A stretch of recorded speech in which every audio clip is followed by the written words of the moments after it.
Thanks for watching. Don't forget to like, comment, share and subscribe to Mufti Tariq Masood, famous scholar. الحمدللہ نحمده ونصلي على رسوله الكريم اما بعد فاعوذ باللہ من الشیطان الرجیم بسم اللہ الرحمن الرحیم وسارعوا الى مغفرة من ربکم وجنة عرضها السماوات والارض اعدت للمتقین الذین ينفقون في السراء والضراء والكاظمین الغیظ والعافین عن الناس واللہ يحب المحسنین والذین اذا فعلوا فاحشة او ظلموا انفسهم ذکروا اللہ فاستغفروا لذنوبهم ومن يغفر الذنوب الا اللہ ولم يصروا على ما فعلوا وهم يعلمون۔ چترال میرا پہلا سفر ہے یہ، اور میں جہاں بھی سفر پہ جاتا ہوں وہاں سکھانے کے بجائے سیکھنے کی کوشش زیادہ ہوتی ہے۔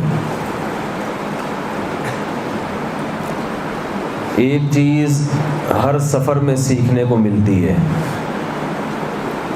کہ اسلام جیسا خاندانی مذہب کسی کے پاس نہیں ہے۔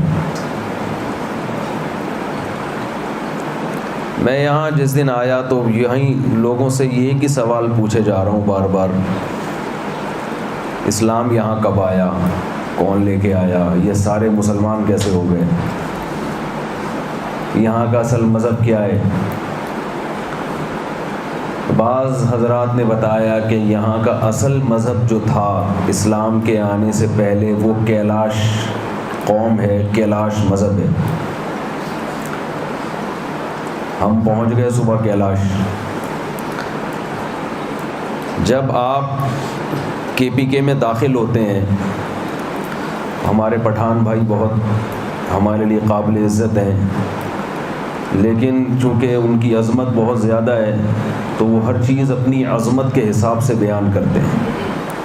ہمارے ہاں مشہور ہے پٹھانوں کا 1 گھنٹہ کم از کم کراچی والوں کے 4 گھنٹے کے برابر ہے، کہ جب وہ کہنا نا 1 گھنٹے کے راستے پر ہے تو سمجھ لو 4 گھنٹے پہنچنے میں لگیں گے۔ جب وہ کہتے ہیں نا یہ سامنے ہے، اس کا مطلب 25-30 کلومیٹر تو کہیں بھی نہیں گئے، وہ ان کا سامنے ہوتا ہے، وہ ہمارا سامنے نہیں ہوتا۔ تو ہمیں یہاں کسی بھائی نے بتایا کہ 1 گھنٹے کے راستے پر ہے کیلاش، کسی دوسرے نے بتایا کہ 1.5 گھنٹے کے راستے پر ہے، کسی اور نے کہا کہ 2 گھنٹے کے راستے پر ہے۔ تو جو سب سے بڑی روایت تھی وہ 2 گھنٹے کی تھی، اور بتایا کہ بڑا خطرناک سفر ہے۔ ہم نے کہا ہم جائیں گے کیلاش، بڑا مقصد تھا ان کے مذہب کو دیکھنا کہ کیا ہے، کیسی قوم ہے، کیسا مذہب ہے۔ تو بہرحال ہم ڈرائیو میں خود کرتا ہوں عام طور پہ، بڑا خطرناک راستہ، پہلی دفعہ اتنے خطرناک راستے پہ گاڑی ڈرائیو کی۔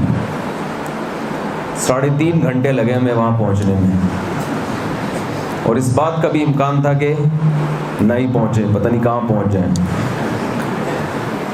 لیکن خیر آج پہنچے، وہاں کی قوم کو دیکھا، وہاں الحمدللہ علماء سے ملاقات ہوئی، ایسے علماء جن کے دادا پردادا اسی مذہب کے ماننے والے تھے جو مسلمان ہوئے۔ تو جب انسان کسی بھی دوسرے مذہب کا یا اس قوم کو دیکھتا ہے تو اسلام کی عظمت کم ہونے کے بجائے اور زیادہ بڑھتی ہے۔ حضرت عمر رضی اللہ تعالی عنہ کا قول ہے، من لم یعرف الجاہلیہ لم یعرف الاسلام۔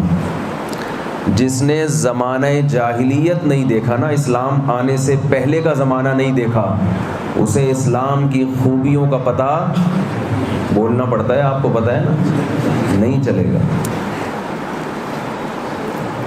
اندھیرا روشنی کی قدر کسے ہوگی؟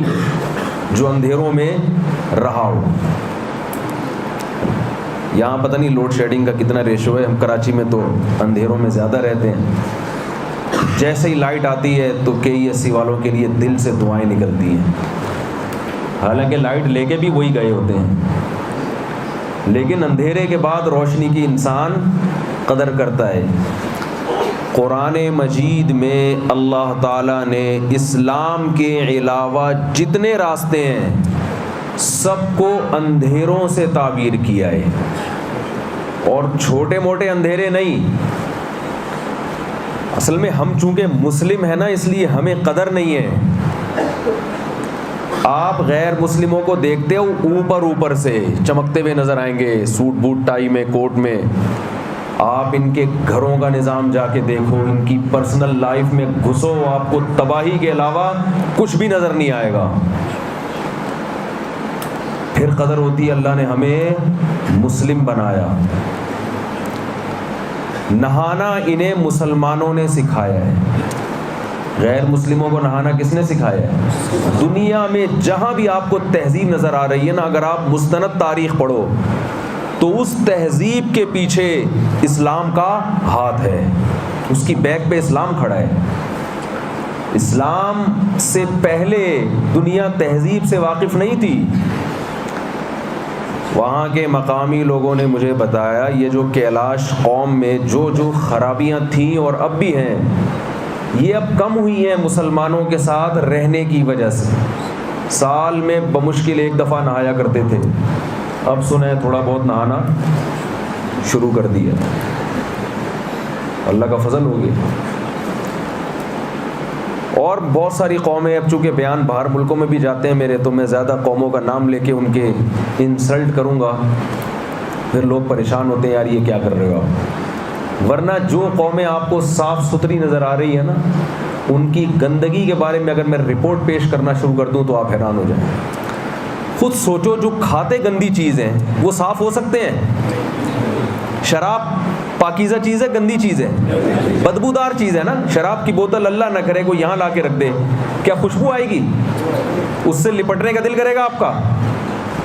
جو چیز انسان سلیم الطبع انسان اپنے قریب برداشت نہیں کرتا، جس نے شراب پی ہوئی ہو، آپ کا دل چاہتا ہے اسے گلے لگانے کا۔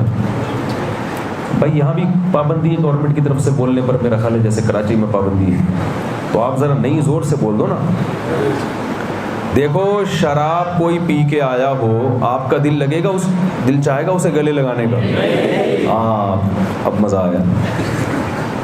تو جو اتنی گندی چیز جسے پینے والے کو گلے لگانے کا دل نہیں کرتا، آدمی کا دل چاہتا ہے اس کو دور رکھو مجھ سے، وہ چیز انسان اپنے پیٹ میں اتارے، وہ قوم پاکیزہ ہو سکتی ہے؟ جو گدے گھوڑوں کی طرح زنا کرتے ہوں، ان کے ہاں نکاح کا رواج نہ ہو، اس قوم کو آپ مہذب کیسے کہہ سکتے ہو بھائی؟ یہ دنیا میں جتنی قومیں ہمیں تہذیب سکھا رہی ہیں، یہ گدے گھوڑوں سے جیسی زندگی نہیں ہوتی ان کی کیا؟ ولد الزنا، بچوں کی کثرت، بغیر نکاح کے عورت سے تعلقات۔ تو گدے میں اور انسان میں کیا فرق ہے؟ بکرے میں اور انسان میں کیا فرق ہے؟ یہی تو فرق ہے۔ تہذیب کی تعریف ہی بدل دی۔ مہذب قومیں، دیکھو ایک آدمی اس کے پاس تہذیب تھی نہیں بالکل، وہ ہر وقت میلا کچیلا رہتا ہے، ہر وقت بدبو میں، پسینے کی بدبو، اور ہر وقت اس کے جسم سے بدبو آتی ہے، گندے کام، گندے اعمال، جسم میں بھی بدبو، دانت بھی صاف نہیں۔ اب آپ اس کو تانا دیں یار صفائی کیا کرو، انسان صاف ستھرا اچھا لگتا ہے۔ اصل طریقہ تو یہ تھا کہ وہ صاف ہو جاتا، کیا خیال ہے بھائی؟ لیکن وہ اتنا میلا ہو چکا ہے، اور دنیا پہ حکومت کرنے کا اور دنیا کو صفائی سکھانے کا شوق بھی اسے بہت ہے کہ میں سب سے زیادہ کیا ہوں؟ صاف ہوں۔ تو اس نے صفائی کی ڈیفینیشن ہی کو چینج کر دیا۔ اس نے کہا یہ جو پسینے سے آ رہی ہے نا میرے، یہ بہترین خوشبو ہے، اور ڈکشنری میں اس نے لکھ دیا کہ خوشبو کی ڈیفینیشن کیا ہے۔ جو فلاں میلے کے میلے ہوتے ہیں نا، محلے میں کچھ لوگ ہوتے ہیں ان کا نام ہی میلہ پڑ جاتا ہے، پتہ نہیں کراچی میں تو اس طرح پڑتا ہے نام، آپ کے یہاں کیا رکھتے ہوں گے۔ کچھ لوگ ایسے ہوتے ہیں جو نہاتے ہی نہیں، ان کا نام کیا پڑ جاتا ہے؟ بھائی وہ فلاں میلہ آ رہا ہے، نام کچھ بھی لگا سکتے ہیں اس کے آگے، میں لگاؤں گا تو ایسا نہ کوئی بندہ یہاں بیٹھا ہو۔ تو وہ دیکھو فلاں میلہ آ رہا ہے، فلاں میلہ آ رہا ہے. تو انہوں نے کیا کیا، میل کچیل کی ڈیفینیشن کو کیا کر دیا، بدل دیا. صفائی اور خوشبو کی ڈیفینیشن چینج کر دی.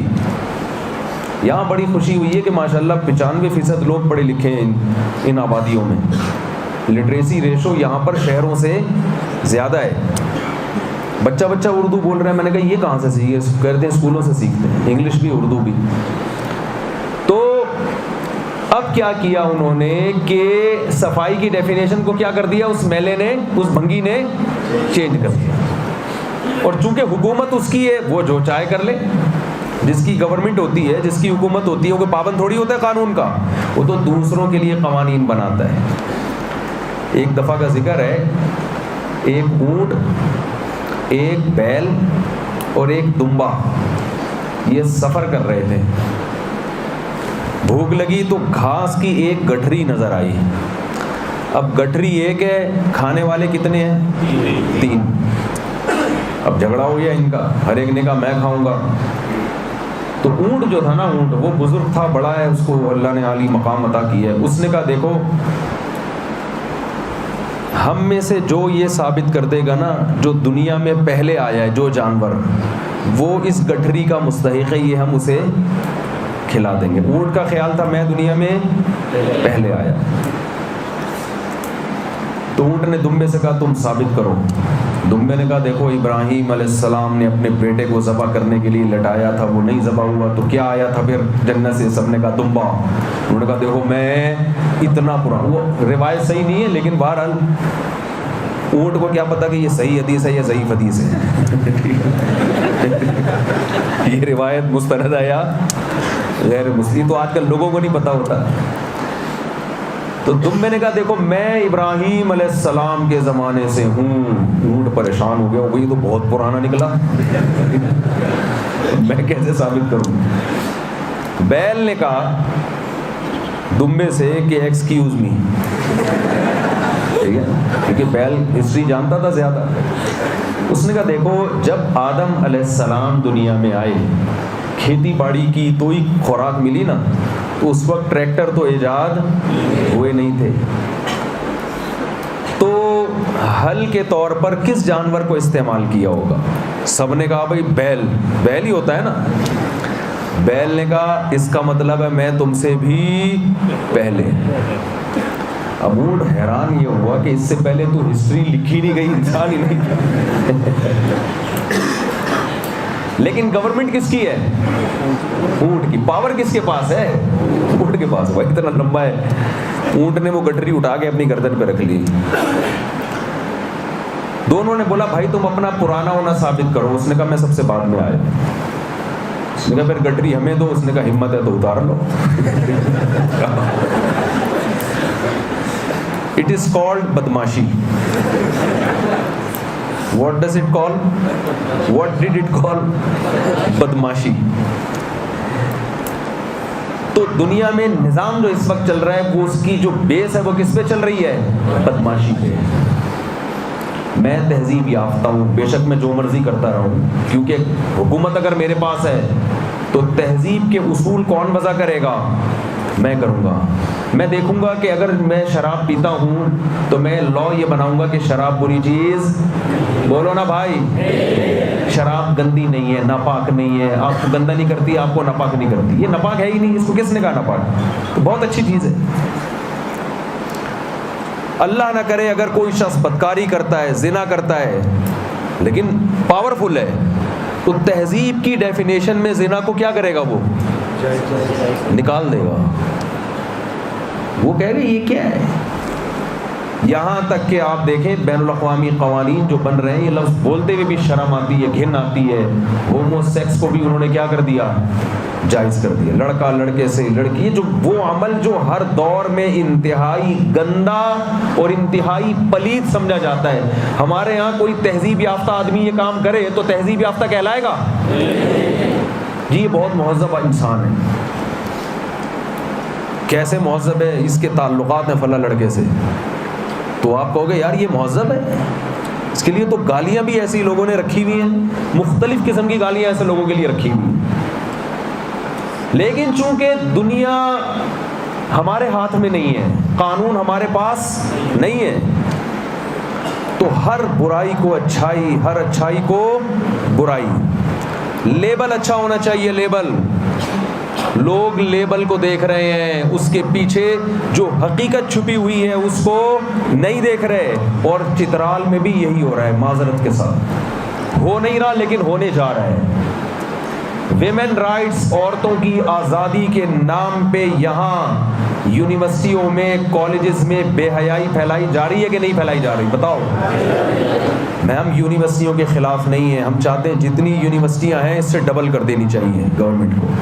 ہمیں تو یہاں پڑھائی کا ریشو دیکھ کے خوشی ہوئی ہے، پڑھے لکھے لوگ زیادہ ملک کے لیے، اسلام کے لیے، مذہب کے لیے، قوم کے لیے کام کر سکتے ہیں ان پڑھ کے نسبت۔ تو ایجوکیشن عورت کا بھی حق ہے اور مرد کا بھی حق ہے، لیکن اس ایجوکیشن کے لیبل پہ لگا کے جو بے حیائی پھیلائی جا رہی ہے، اس سے آپ کا خاندانی نظام تباہ ہوگا کہ نہیں ہوگا؟ ہم حیران ہوتے ہیں، ہمارے پاس کسی مدرسے کے والدین کی طرف سے فون نہیں آتا کہ میرا بیٹا میرے ساتھ بد اخلاقی کرتا ہے، بدتمیزی سے بات کرتا ہے، کبھی نہیں فون آتا۔ یونیورسٹیوں میں بھرے ہوئے کیسز، چاہے کراچی میں ہو، پنجاب میں ہو، کہیں بھی ہو، والدین بھاری بھرکم فیسیں دے کے بچوں کو پڑھاتے ہیں، لیکن اولاد ان کے ہاتھ سے نکل، بیٹیاں بھی اور بیٹے بھی۔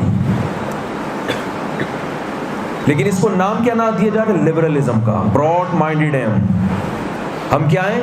کھلے ذہن کے، ہم کو اپنی روایات، اور یہ سب پرانے زمانے کے پرانے قصے ہیں، یہ روایات یہ اس طرح سے سکھایا جا رہا ہے۔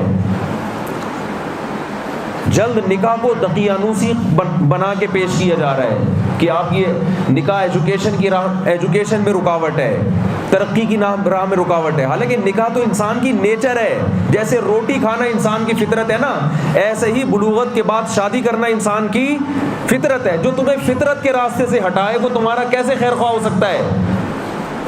اور نکاح میں تاخیر کے ذریعے جو طوفان بدتمیزی، زنا اور لڑکیوں سے دوستیاں اور واٹس ایپ اور فیس بک پہ چیٹنگ، یہ سب عورت کے حقوق کے عنوان سے معاشرے میں پھیلایا جا رہا ہے، اور ان تحریکوں کا زور یہاں بہت زیادہ ہے بنسبت دوسرے علاقوں کے، اس لیے کہ جہاں دیکھو شیطان وہاں آتا ہے نا جہاں اسے اپنا شکار نظر آتا ہے۔ تو ان علاقوں میں علماء کا احترام ہے، اساتذہ ٹیچرز کا احترام ہے، بزرگوں کا احترام ہے، مہمان نوازی ہے، حیا ہے لوگوں کی آنکھوں میں، عورت کا احترام ہے۔ تو اس لیے شیطانی قوتوں کی جو محنت کا مرکز ہے وہ یہ علاقے زیادہ ہیں کہ ان کو تباہ کرو۔ نسل روکنے کی کوششیں بھی یہاں زیادہ ہیں، بے حیائی پھیلانے کی کوششیں بھی یہاں زیادہ ہیں، شراب کا کلچر اور یہ تمام جو چیزیں نسل انسانی کے لیے اور انسانی تہذیب کو تباہ کرنے کا ذریعہ، ان کا سارا زور کہاں ہے؟ یہاں۔ اور لیبل کیا ہے؟ انسانی حقوق، عورت کے حقوق اور ایجوکیشن۔ اس لیے مجھے ایک تو خوشی یہاں پر یہ ہوئی کہ یہاں الحمدللہ علماء بہت اچھی پوسٹوں پہ ہیں، یہاں علماء دنیاوی تعلیم سے بھی آراستہ ہیں۔ تو میں خاص طور پر یہاں کے علماء سے گزارش کروں گا کہ ایجوکیشن کا نظام اپنے ہاتھ میں لینے کی کوشش کریں، یونیورسٹیاں بنائیں، جیسے جامعۃ الرشید بنا کا ایک ویژن ہے، آپ یونیورسٹیاں خود بنائیں، آپ کالجز خود بنائیں، آپ کی چھت کے نیچے لوگ انجینئر بنیں گے، ڈاکٹر بنیں گے، چھت ان کو آپ پرووائڈ کریں گے۔ تعلیم تو ساری دنیا میں ایک ہی جیسی ہے، ماحول کون دے گا ان کو؟ آپ دیں گے، آپ کی مرضی کا ماحول ہوگا، ورنہ آپ کی نسلیں تباہ و برباد ہو جائیں گی۔ وہی ننگ دھڑنگ حساب ہوگا جو دنیا کا ہو چکا ہے، جو باہر سے بہت اچھا نظر آتا ہے، لیکن جب آپ ان کے گھروں میں جاؤ گے کہ تو آپ کو پتا چلے گا۔ آپ خود سوچو یار، جو قوم اپنے بوڑھے باپ کو گھر رکھنے کے لیے تیار نہ ہو، وہ کیا تہذیب یافتہ قوم ہوگی؟ جاپان کے سائنسدان دنیا میں بڑے مشہور ہیں یا نہیں ہیں؟ باپ کو گھر میں نہیں رکھتے، وہ لعنت بھیجتے ہو ایسی ایجوکیشن پہ نہیں بھیجتے۔ انہوں نے گاڑیاں بنا لی ایک سے ایک، ہم بھی جب گاڑی دیکھتے ہیں کہ جاپانی ہونی چاہیے، لیکن اولاد جاپانی، بولو نا بھائی، میرا کوئی بیٹا جاپانی پیدا ہو جائے میں تو پہلے ہی گھر سے نکال دوں گا، اس سے پہلے کہ وہ مجھے گھر سے نکالے۔ بہت مشکل ہے بھائی بات سمجھانا. پولیس کا انتظام ہے یہاں پہ؟ بعض دفعہ بات سمجھ میں نہیں آ رہی ہوتی، پولیس بلوانی پڑتی ہے. انتظام نہیں ہے پولیس کا، تو پھر کیسے سمجھ میں آئے گی بات یار؟ تو بتاؤ اگر تہذیب یافتہ ہوتے، صرف ایک چیز کو فوکس کیا جا رہا ہے، ترقی ترقی ترقی ترقی ترقی، وہ یہ بنا لیا وہ بنا لیا یہ بنا لیا. انسان کو انسان نہیں بنایا. انسان کو انسان صرف اسلام بناتا ہے. بولو بھائی کون بناتا ہے؟ صرف اسلام. اور ایجوکیشن کی بھی جو فضیلت اسلام میں ہے وہ دوسروں کے ہاں نہیں ہے. ہمارے سائنسدان ہیں جن سے دنیا نے ہم سے سیکھا ہے. یہ تو ہماری کتابیں جلا دی گئی ہیں، ہمارے سائنسدانوں کے نام مٹا دیے گئے، ان کی ساری تحقیقات اپنے کھاتے میں ڈالی گئی ہیں. 2-4 سائنسدانوں کے نام رہ گئے ہیں ہسٹری میں، کیونکہ جب گورنمنٹ ان کے پاس آئی ہے تو سارے نشانات ختم کر دیے. میرے شیخ حضرت مفتی رشید احمد صاحب فلکیات کے بہت ماہر تھے. ایک کتاب بھی انہوں نے اسکول میں نہیں پڑھی. سارا البیرونی سائنٹسٹ کی ایکویشن جو اس نے لکھی ہیں وہ اسے پڑھ کے حضرت نے فلکیات کا علم سیکھا. کرو ٹریگونومیٹری کی جتنی ایکویشن آج انگریز پڑھا رہا ہے نا وہ ساری کس کی ہیں؟ البیرونی کی ہیں. لیکن آپ کو کہیں بھی نہیں سننے کو ملے گا.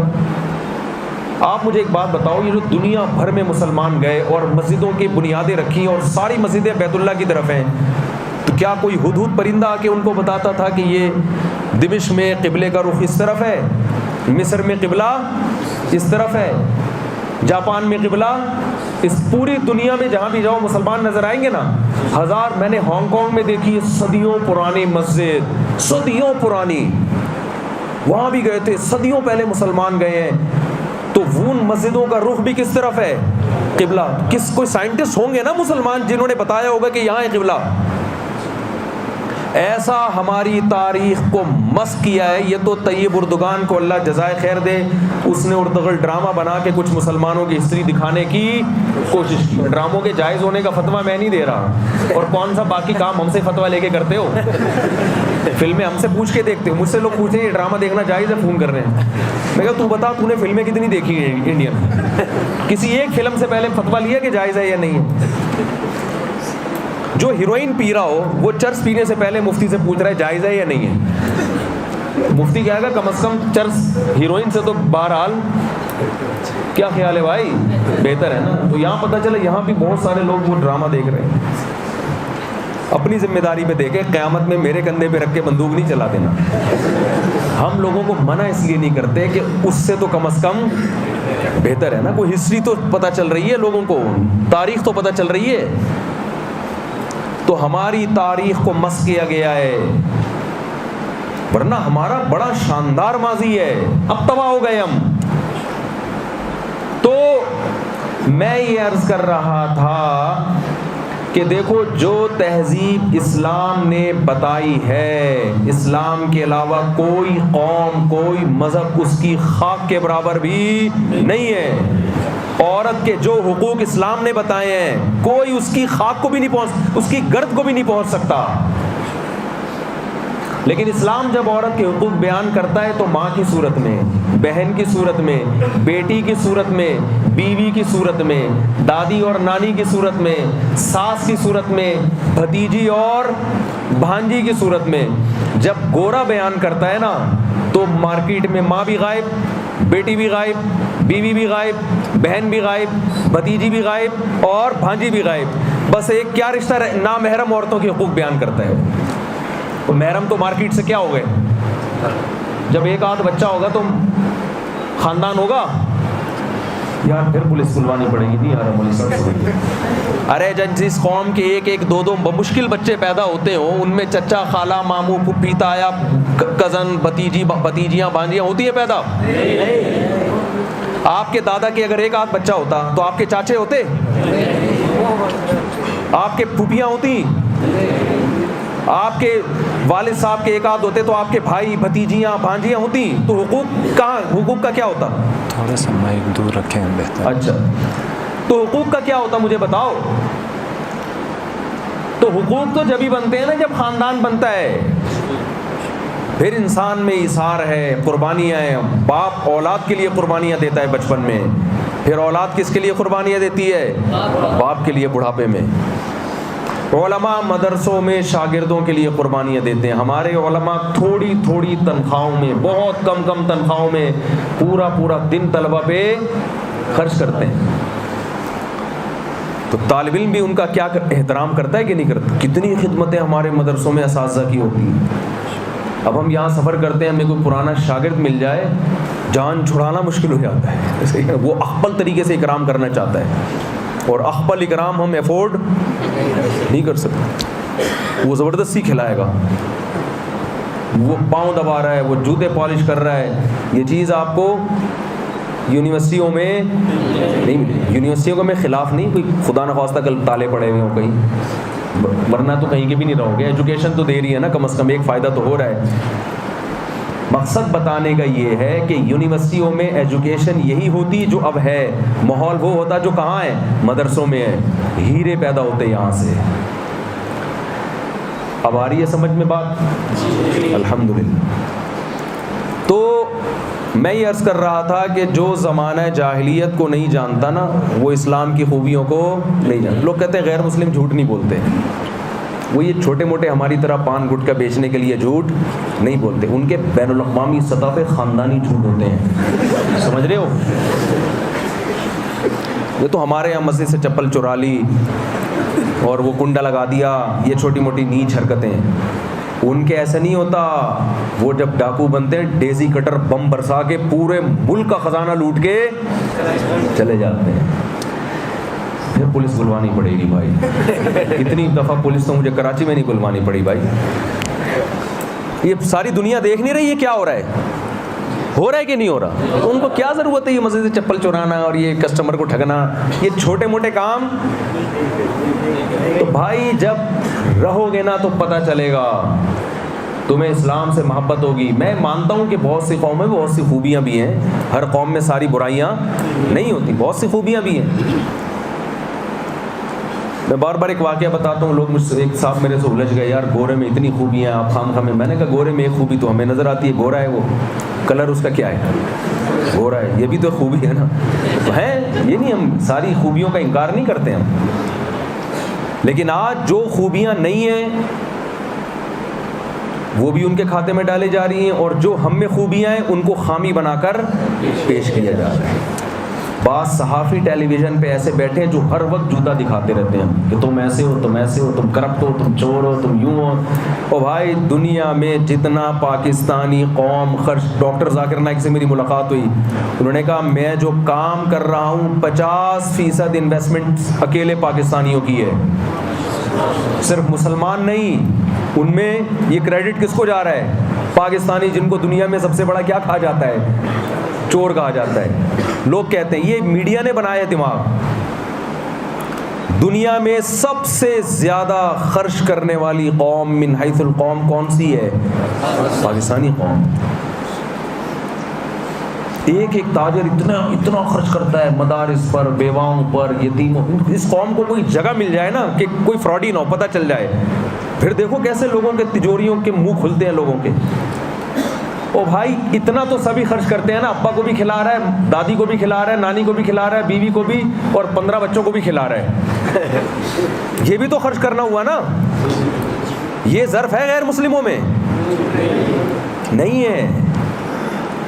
ان کی گورنمنٹ ان سے زبردستی ٹیکس کاٹتی ہے اور پھر غریبوں کو کھلاتی. میں کنٹری میں گیا, گورے کا ملک تھا, بڑا متاثر تھا میں جانے سے پہلے کہ یار غریبوں کو بڑا خیال کیا جاتا ہے, غریبوں پہ گورنمنٹ بڑا خرچ کرتی ہے, بوڑھوں پہ خرچ کرتی ہے, بڑا ہٹو بچوں ٹائپ کا مزہ ہو گیا.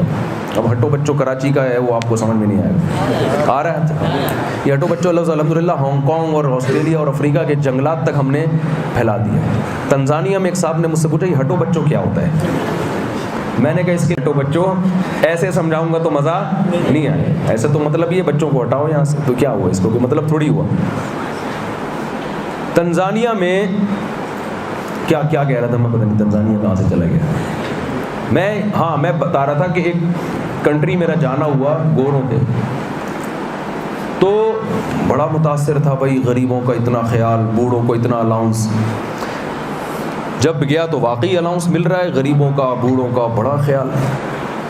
پتہ یہ چلا کہ آدھی تنخواہ ٹیکس میں کٹتی ہے ان لوگوں کی، آدھی کے قریب. تو یہ کون سا خیال کرنا ہو گیا بھائی؟ یہ کوئی خیال کرنا ہوگا؟ یہ ایسے ہی ہے جیسے باپ اپنے چھوٹے معذور بیٹے کا بڑا خیال کرتا ہے.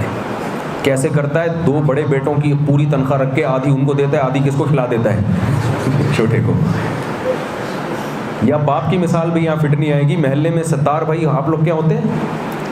اچھا بہرحال محلے میں 70 بھائی ہیں، وہ غریبوں کا بڑا خیال کرتے ہیں. کیسے کرتے ہیں؟ مالداروں کی سے آدھے پیسے لے کے کس کو دے دیتے ہیں؟ غریب کو. بلکہ پورے غریب کو نہیں، آدھے خود رکھتے ہیں، آدھے اس میں سے غریب کو دے دیتے ہیں. یہ خیال رکھنے کی کون سی قسم ہے بھائی؟ یار آدھی تنخواہیں ٹیکس میں کاٹ رہے ہو لوگوں کی، یہ ظلم نہیں ہے کیا؟ چاہے وہ کروڑ پتی ہے تاجر، لیکن اپنی محنت پر ہے نا، وہ ایبلٹی ہے اس کے اندر، قابلیت ہے، تو اتنے پیسے کمپنی اس کو دے رہی ہے، اس میں سے آپ 40%، 43%، 50% ٹیکس کاٹ رہے ہو. تو غریب کو کھلا کے کیا احسان کیا آپ نے؟ ہمارے ہاں الحمدللہ روڈوں پہ آپ کو بھوک سے مرتے ہوئے لوگ نظر نہیں آئیں گے. اس لیے نہیں کہ گورنمنٹ ٹیکس کاٹتی ہے اتنا، گورنمنٹ کو تو جتنا کاٹنا چاہیے اتنا بھی ٹیکس نہیں کاٹ سکتی. لوگوں کو اعتماد ہی نہیں ہے نا گورنمنٹ پر، اس میں بھی لوگوں نے کھانچے کھولے ہوئے ہیں اپنے. یہاں لوگ کرتے ہیں، لوگ خیال کرتے ہیں.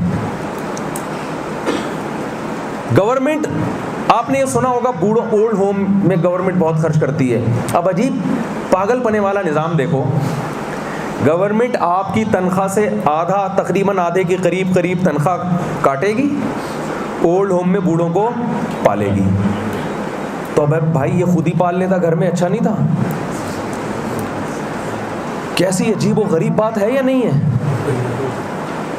یعنی جو گورنمنٹ بوڑھے کو پال رہی ہے، بچے کو مکلف نہیں بنا رہی کہ تو اپنے باپ کو پالے گا. گورنمنٹ کہہ رہی ہے یہ احسان ہم تم پہ کریں گے، تمہارے ابا کو کون پالے گا؟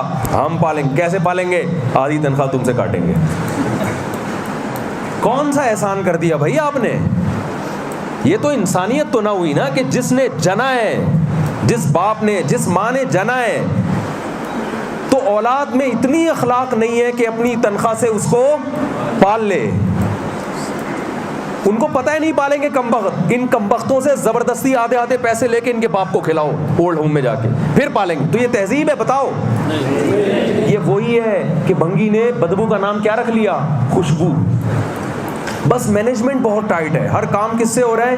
مینجمنٹ سے. یعنی یہ جو ظلم ہو رہا ہے نا، یہ بھی ایک سسٹم کے تحت ہو رہا ہے، تو اس لیے وہ دیکھنے میں برا لگتا نہیں. اور ہمارے عدل بھی بغیر سسٹم کے ہو رہا ہے تو وہ برا لگ رہا ہوتا ہے. ٹیکس لینے بھی آئیں گے نا، ایسا لگ رہا ہے کہ گرفتار کرنے آئے ہیں ہم، FBI والے، ایسا لگے گا نا. ہمارے اگر عدل بھی ہو رہا ہے تو کوئی مینجمنٹ نہیں ہے، اور ان کے ہاں اس سے کئی گنا بڑا ظلم ہو رہا ہے، مگر ایک سسٹم کے تحت. سسٹم بنا دیا انہوں نے، ہر آدمی اس سسٹم میں جکڑا ہوا ہے. اور اتنے لوگوں کو وہ کھلاتے ہیں غریبوں کو، اس کے باوجود بھی بھکاری آپ کو ہول سیل کے حساب سے نظر آئیں گے. وہاں میں نے وہاں لوگوں سے پوچھا، یار ان کو تو $3,000 فری پھوکڑ کے مل رہے ہوتے ہیں، یہ بھیک کیوں مانگتے ہیں؟ وہی بات ہے کہ تہذیب مارکیٹ سے کیا ہے؟ شارٹ. ہمارے یہاں کسی غریب کو 3,000 دے دو وہ تو مر جائے گا نا. وہ ایک واقعہ ہے نا، ایک آدمی کی 1 ارب روپے کی لاٹری نکل گئی. تو جس کمپنی کے ہاں اس نے قرعہ اندازی کی تھی، لاٹری نکلی تھی، تو ماہر نفسیات سے اس کمپنی نے رابطہ کیا، ایک ماہر نفسیات ڈاکٹر سے، کہ تم اگر اس کو ابھی جا کے بتاؤ گے تمہاری 1 ارب کی لاٹری نکلی ہے، کہیں خوشی سے مر نہ جائیے. تو اس کو آرام سے نا ماہر نفسیات کو بھیجا، آرام سے اس کو سمجھانا، بڑے آرام سے، تھوڑا پہلے 10 لاکھ، پھر ہوتے نا، تاکہ ایک دم خوشی نہ ہو، مرے نہیں. تو وہ ماہر نفسیات ڈاکٹر چلا گیا اور کہنے لگا، ہاں وہی وسیم بھائی، فرض کرو تمہاری 10 لاکھ کی لاٹری نکل آئے، کیا کرو گے؟ کہا بہت خوش ہوں گا، یہ کروں گا. فرض کرو 20 لاکھ کی نکل آئے، پھر کیا ہو؟ ابھی فرضی پر لا رہا ہے 1 ارب تک. تو اب وہ بھی فرضی سمجھ رہا ہے نا، اس کو تھوڑی پتا تھا کہ حقیقت میں ایسا ہے. بالآخر آہستہ 1 ارب پہ لے آیا. کہہ رہا ہے یار فرض کرو 1 ارب کی لاٹری نکلی تو کیا کرو گے؟ اس نے کہا آدھی تمہیں دے دوں گا. وہ مر گیا. یہ سن کے ماہر نفسیات مر گئے. سمجھ رہے ہیں؟ تو ان کو تو یہ جواب کی توقع ہی نہیں تھی نا کہ آدھے مجھے دے دے گا. ماہر نفسیات مر گیا خوشی سے. تو ہمارے یہاں کسی غریب کو یہ بتایا جائے کہ بے روزگاروں کو $3,000 فری میں ملیں گے, وہ خوشی سے مرے گا کہ نہیں مرے گا؟ تو بعض لوگوں کو مل رہے ہیں پھر بھی کیا کر رہے ہیں؟ بھیک مانگ رہے ہیں. کیوں؟ اس لیے کہ گورنمنٹ نے جب ان کو دیے تو وہ انہوں نے نشے میں, شراب میں اڑانا شروع کر دیا. ہمارے یہاں کسی غریب کو 3,000 ملے ہیں. ہمارے یہاں بھی نشئی ہیں ہول سیل کے حساب سے, چرسی بھی ملیں گے مارکیٹ میں آپ کو, ہیروئن بھی ملیں گے, لیکن جتنی ہیروئن اور چرس ہمارے ہاں اس کا حصول آسان ہے, اتنی ان کے ملکوں میں آسان ہو جائے تو 99% لوگ چرس پینا شروع کر دیں وہاں پہ. ہمارے ہاں اگر چرس یا ہیروئن کا ریشو اتنا کم ہے تو قانون کی وجہ سے نہیں, اس میں قانون کا بھی دخل ہے. اصل وجہ کیا ہے؟ اسلام. میں یہ واقعہ کئی لوگوں کو بتا چکا ہوں کہ ہمارے یہاں جن لوگوں کا کام ہے نا چرس پہ پابندی, ابھی یہ واقعہ سنیں گے تو مزہ آئے گا. میں نے اس دفعہ 40 بچڑے خریدے قربانی, اجتماعی قربانی کے لیے. بزنس کے نقطہ نظر سے اور بھی لوگوں کا اشتراک تھا. ہم لے کر آئے بچڑے, تو ہم تو بچڑے پال نہیں سکتے. بہاولپور سے میں نے 40 بچڑے خریدے. بندہ بھی ہم نے کہا چلو وہیں سے لے آتے ہیں, جب بچڑے آ سکتے ہیں تو بندہ نہیں آ سکتا. ایک ہم رینٹ پہ آدمی بھی لے آئے ان کو پالنے کے لیے. بچڑے لا کے باندھے, کوئی زمین کرائے پر لی, بچڑے لا کے باندھے, وہ بندہ بھی وہاں رکھا, بھائی تو ان کی خبر گیری کرے گا, تجھے اتنا کمیشن ہم دیں گے. تو کمیشن میں اس لیے نہیں بتا سکتا کہ ایسا نہ ہو کہ پھر وہ ریٹ خراب ہو جائے نا. تو بھائی تجھے اتنا کمیشن ہم دیں گے. وہ بندہ کام ہی نہیں کر کے دے رہا, نہ جانوروں کو چارہ ڈال رہا ہے, نہ ان کی صفائی کا خیال کر رہا ہے. میں نے لڑکوں سے پوچھا یار جاؤ اس کو بولو کہ کچھ جانوروں کا خیال کرے, تمہیں پیسے دے رہے ہیں ہم فری میں تھوڑی. اس نے کہا یار میں چرس پینے کا عادی ہوں, مفتی صاحب سے بولو میرے لیے کہیں سے چرس کا انتظام کریں.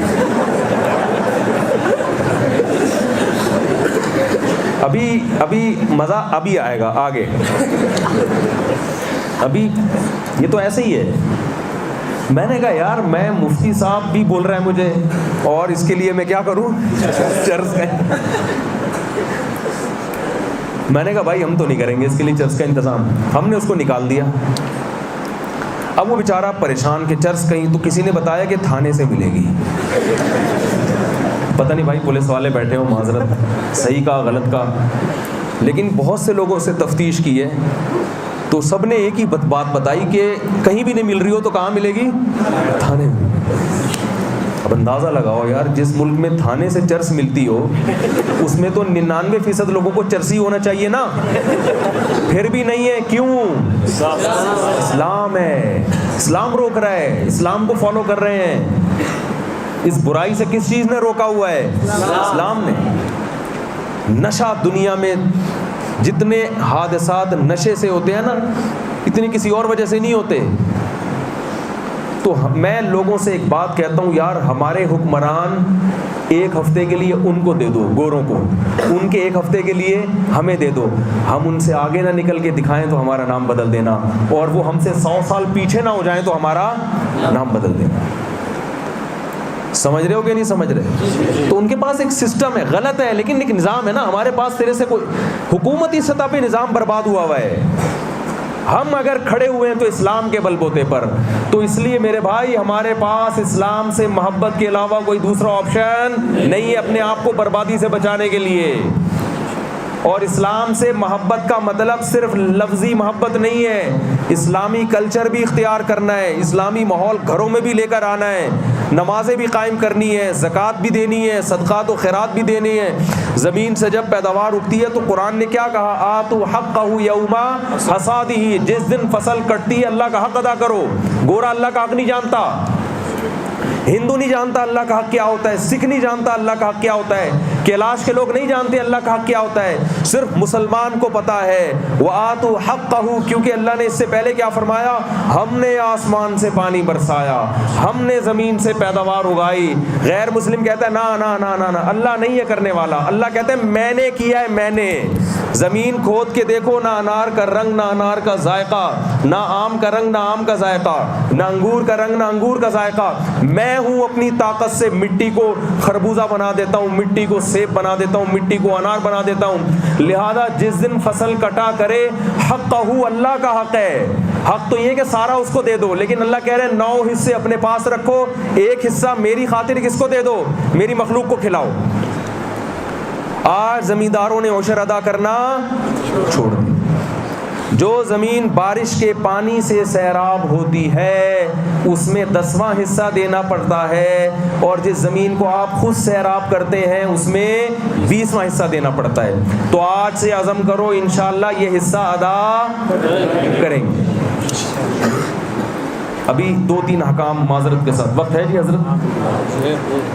کیونکہ اسلام سے محبت تو ہمیں کرنی ہے بھائی. ہمارے پاس اسلام کے علاوہ انسان بننے کے لیے، انسان کا بچہ بننے کے لیے اور کوئی آپشن، انسان کا بچہ صرف اسلام ہی بناتا ہے، باقی لیول ہیں. تو پھر پورے اسلام میں داخل ہونا پڑے گا نا.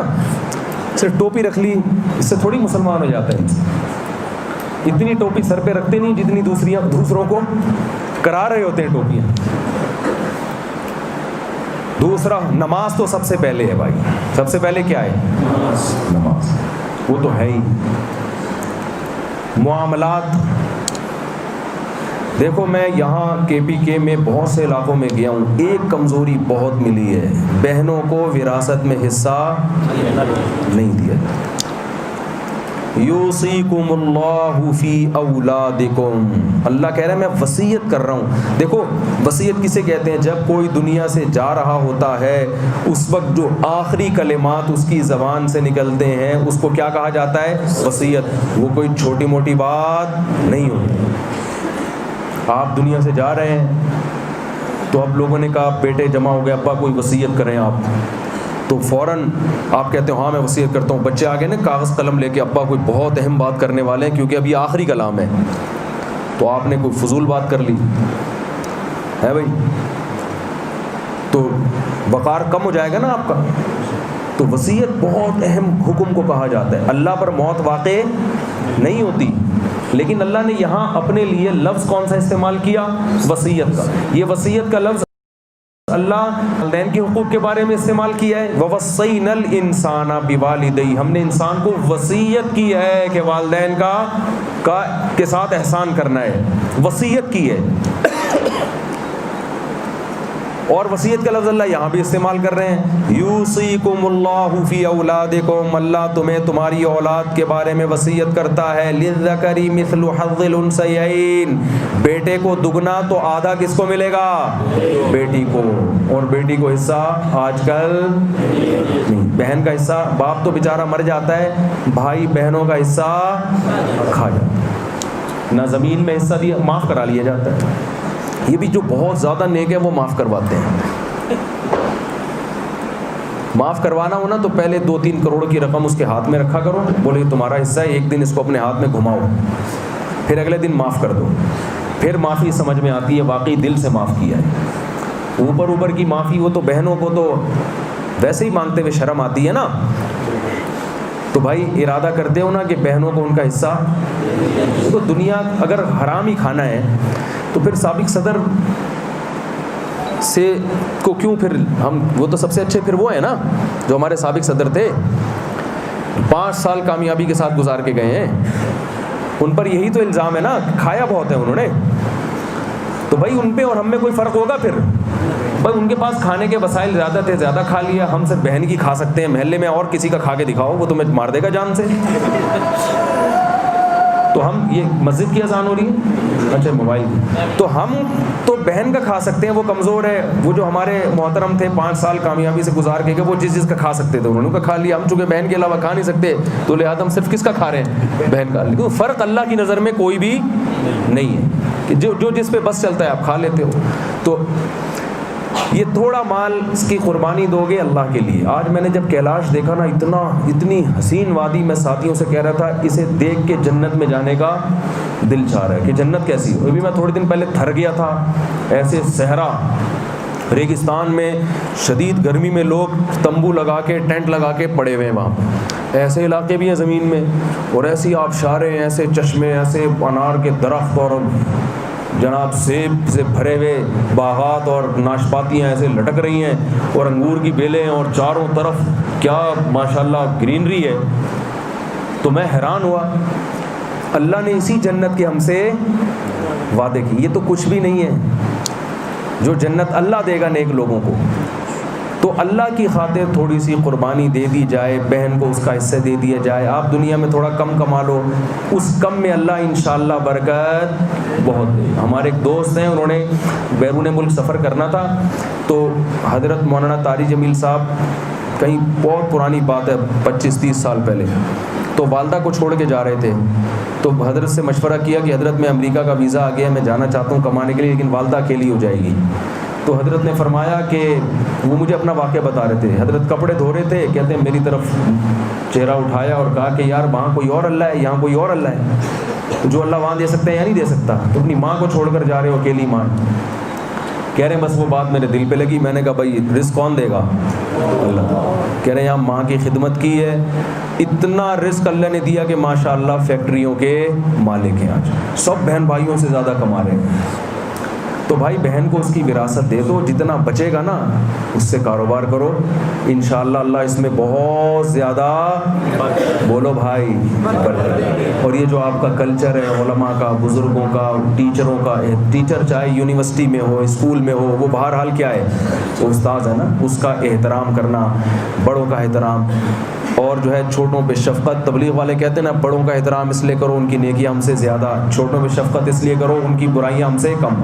جس کی کھوپڑی خراب ہوتی ہے نا وہ الٹا سوچتا ہے, کہتا ہے یہ جو بڑا ہے نا یہ مجھ سے بھی بڑا بدماش ہے. میں نے جو عیاشیاں کی اس کمبخت نے مجھ سے بھی زیادہ عیاشیاں کی, لہٰذا اس کا احترام تو بالکل بھی نہیں کرو.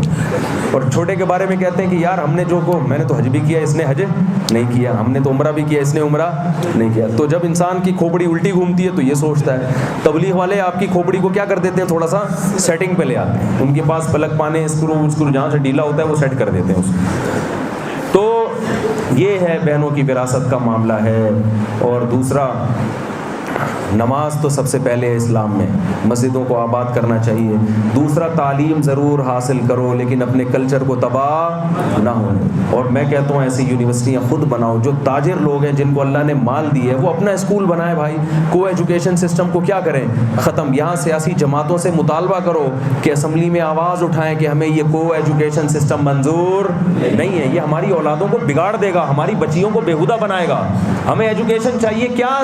کیا لڑکے الگ اور لڑکیاں الگ نہیں تعلیم حاصل کر سکتی؟ یہ کیا, دیکھو گورنمنٹ تو لوگوں کو دیکھتی ہے, لوگ کیا چاہ رہے ہیں.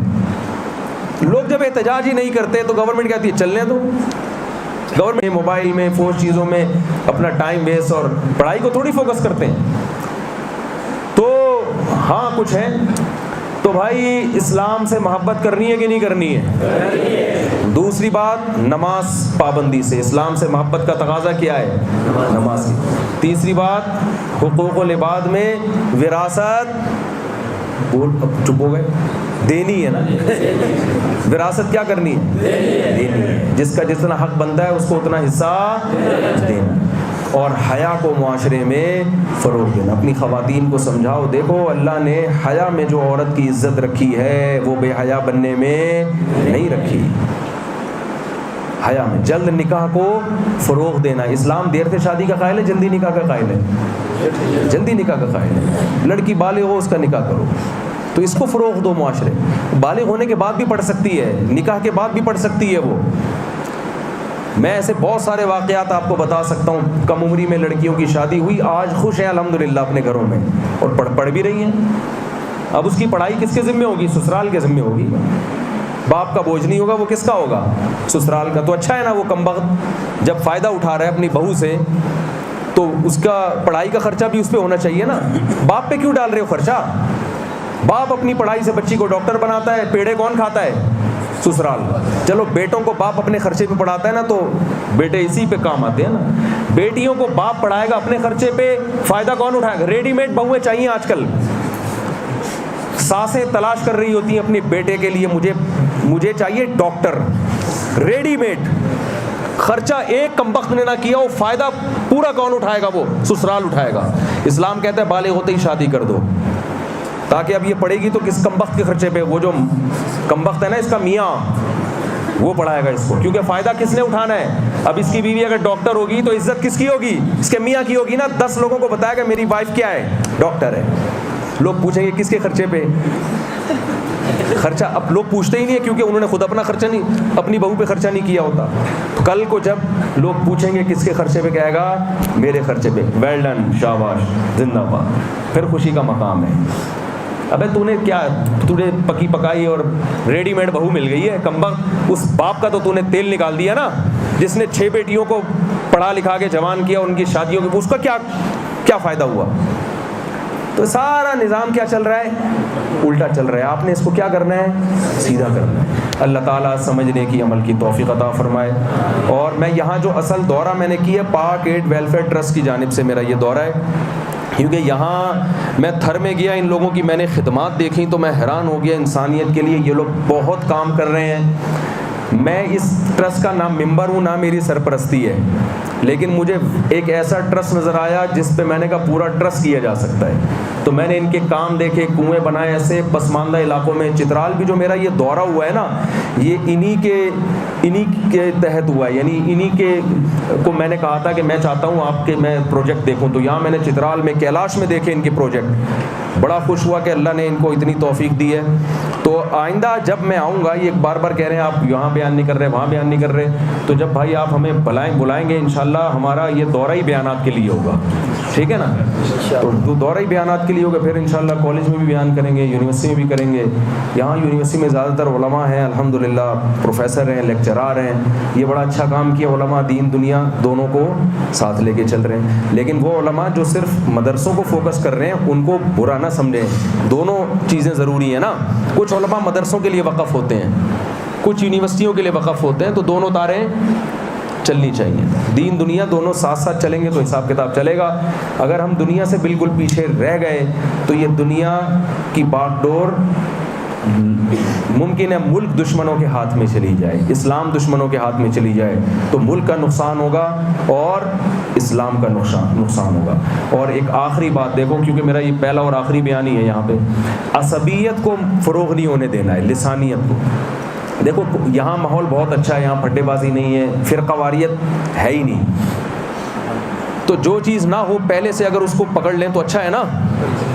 تو جو یہاں فرقہ واریت پھیلانے کی کوشش کرے نا، اس کو نہیں پنپنے دینا. آپ نے بات آ رہی ہے سمجھ میں؟ کسی بھی لیبل سے مسلمانوں کو فرقہ واریت میں الجھانے کی کوشش کرے، اس کو یہاں آپ نے پنپنے نہیں دینا، کیونکہ یہاں فرقہ واریت بالکل بھی نہیں.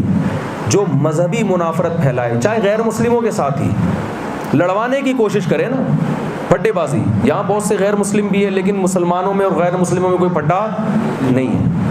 تو اگر کوئی مسلم غیر مسلم فسادات کی، دیکھو جو ملک دشمن عناصر ہیں نا، وہ دیکھتے ہیں کہ یہ لڑ کیسے سکتا ہے مسلمان. وہ ہر وہ سطح پہ لڑوائے گا جہاں ان کو پتا ہو کہ ان کے جذبات سے کھیلا جا سکتا ہے. تو یہاں آپ نے جیسے ماشاءاللہ غیر مسلم، یہ پاک ٹرسٹ تو یہ کیلاش تو غیر مسلم ہے نا، وہاں بھی الحمدللہ فلاحی کام کر رہے ہیں. تو یہاں یہ جھگڑا آپ نے نہیں ہونے دینا. تیسرا کام، یہاں ملک دشمن عناصر نہیں پیدا ہونے دینے.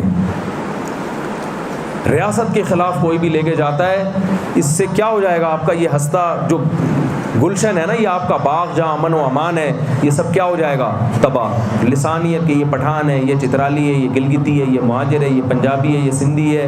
ہر قوم کی اپنی ایک پہچان ہوتی ہے، اپنا ایک کلچر ہوتا ہے. اللہ نے فرما دیا لتعارفوا، یہ سب پہچان کے لیے. ہر قوم کا ایک کلچر ہوتا ہے نا، وہ اچھا بھی لگتا ہے دیکھنے میں. سب کے ایک ہی کلچر ہوتے تو مزہ آتا؟ تھوڑی مزہ آتا ہے. تو ہر ایک کا اپنا کلچر ہے. مہاجر پان کھاتے ہیں، ہمارے پٹھان بھائی نسوار کھاتے ہیں. اگر سارے ہی نسوار کھانا شروع کر دیں تو پان کی پیکیں کہیں نظر آئیں گی آپ کو؟ اور اگر سارے پان کھانا شروع کر دیں تو جو نسوار نکال کے یہاں رکھنے کا، جو ہمارے پٹھان بھائی ایسے چٹکی نکال کے ڈال رہے ہوتے ہیں، وہ جو منظر ہوتا ہے وہ نظر آئے گا؟ تو ہر قوم کا بس سٹے پہ بات نہ آئے، ٹھیک ہے نا؟ بس پان نسوار تک تو ٹھیک ہے، اس سے آگے نہ جائیں گے. تو مہاجر لوگ پان کھاتے ہیں، پیکیں آپ کو ماشاءاللہ نظر آتی ہیں ہول سیل کے حساب سے. اور پٹھان بھائی ہمارے، یہ ہر قوم کا اللہ نے کیا رکھا ہے؟ ایک کلچر. گلگت والوں کا اپنا ایک الگ کلچر ہے، چترال والوں کا الگ کلچر ہے. اس میں کوئی حرج نہیں ہے. لیکن اللہ نے فرمایا کوئی کسی پہ فخر نہیں کر سکتا. میں اچھا ہوں اور تم کیا ہو، تم ایسے ہو، تم غلام قوم تھے تو ہم نے تمہیں پناہ دی، تو تم یوں تھے تو ہم نے تمہیں یہ کیا. تو یہ سب باتیں لسانی فسادات کا ذریعہ بنتی. ہمارے نبی کی جو تلوار سب سے پہلے چلی ہے نا اپنی قوم کے خلاف، سب سے پہلی لڑائی بدر ہوئی ہے نا، بدر کی لڑائی میں عرب کے خلاف. ہمارے نبی عربی اور سامنے لڑائی کس سے ہو رہی ہے؟ عربی سے.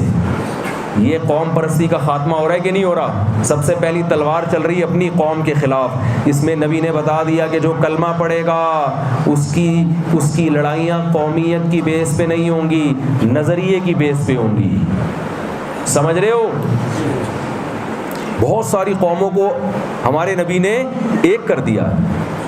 تو عرب کے خلاف تھے اس غزوہ بدر میں، اور پھر عرب میں ادھر بھی عرب کی قوم قریش اور ادھر بھی قریش، اور قریشیوں میں ادھر بھی بنی ہاشم اور ادھر بھی بنی ہاشم.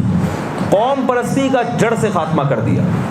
تو اس لیے بھائی ہم سب مسلمان ہیں، لا الہ الا اللہ پڑھتے ہیں اور ہمیں کسی پہچان کی ضرورت نہیں. کیا خیال ہے؟ بھٹے بازی کا بات ہی نہیں بنتی. صحیح ہے. اللہ تعالیٰ سے دعا ہے اللہ تعالیٰ ہم سب کو سمجھنے کی، عمل کرنے کی توفیق عطا فرمائے. مدرسے کی انتظامیہ کا بھی شکریہ ادا کرتا ہوں. میرے جیسے نالائق کو انہوں نے یہاں بٹھا دیا، اور بڑے بڑے علماء بیٹھے ہیں، ان کے سامنے مجھے اوپر بیٹھتے ہوئے بھی شرم آتی ہے. حقیقت ہے یہ، میں دل سے کہتا ہوں، اوپر سے نہیں کہتا، مجھے واقعی شرم آ رہی ہوتی ہے. لیکن اب نیچے بیٹھوں گا تو پھر بیان کیسے ہوگا؟ آپ سارے کھڑے ہو جائیں گے، پھر آپ کو شرم بھی نہیں آئے گی پھر کہ یہ بیٹھے ہوئے ہیں اور آپ کے. اس لیے ہم نے کہا اتنے لوگوں کو شرم لیس بنانے سے بہتر ہے تھوڑی دیر کے لیے خود تھوڑی سی شرم کو دائیں بائیں کر دو. اللہ تعالی ہم سب کو عمل کرنے کی توفیق عطا فرمائے. وما علینا الا البلاغ. دعا فرمائیں. الحمدللہ رب العالمین والعاقبۃ للمتقین والصلاة والسلام علی رسولہ الکریم وعلی آلہ وصحبہ اجمعین. ربنا آتنا فی الدنیا حسنۃ وفی الآخرۃ حسنۃ وقنا عذاب النار. رب اغفر وارحم وانت خیر الراحمین. اے اللہ ہماری اس حاضری کو اپنے دربار میں قبول فرما. اے اللہ جس محبت سے یہاں لوگ جمع ہوئے ہیں، اللہ ان کے جمع ہونے کو قبول فرما. اے اللہ مدرسے کی انتظامیہ کو اس خدمت کا بہترین بدلہ عطا فرما. اے اللہ اس مدرسے کو دن دگنی رات چوگنی ترقی عطا فرما. یہاں سے علماء کو پیدا فرما، ان سے دین کی خدمت کا کام لے، امت میں جوڑ کا کام لے. اے اللہ اس مدرسے میں اگر کوئی مالی مشکلات ہیں اپنے فضل سے اس کو بھی اے اللہ تو دور فرما. اے اللہ اس مدرسے کو اس علاقے کے لیے خیر کا ذریعہ بنا. ان کے اساتذہ کی محنتوں کو قبول فرما. اے اللہ اس شہر کو تو مزید امن کا گہوارہ بنا.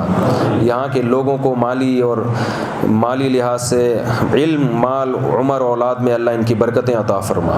اے اللہ ان کو ملک کے لیے خدمت کی توفیق عطا فرما، ملک کی ترقی کا ذریعہ بنا. اے اللہ ہمارے ملک کی اندرونی اور بیرونی سازشوں سے اللہ حفاظت فرما. اے اللہ ہمارے ملک کی اندرونی اور بیرونی سازشوں سے اللہ حفاظت فرما. ہمیں صالح حکمران نصیب فرما. اے اللہ جو حکمران فاسق و فاجر ہیں اللہ تو ان کو توبہ کی توفیق عطا فرما. اے اللہ تو ان کو اس قوم کا خیر خواہ بنا. ان میں جو خیر خواہی کے قابل نہیں ہے اللہ تو ہمیں ان سے نجات عطا فرما، صالح قیادت نصیب فرما. اللہم انا نسألک من خیر ما سألک منہ نبیک محمد صلی اللہ علیہ وسلم ونعوذ بک من شر ما استعاذک منہ نبیک محمد صلی اللہ علیہ وسلم. انت المستعان وعلیک البلاغ ولا حول ولا قوة الا باللہ. صلی اللہ تعالی علی خیر خلقہ محمد وعلی آلہ وصحبہ اجمعین برحمتک یا ارحم الراحمین.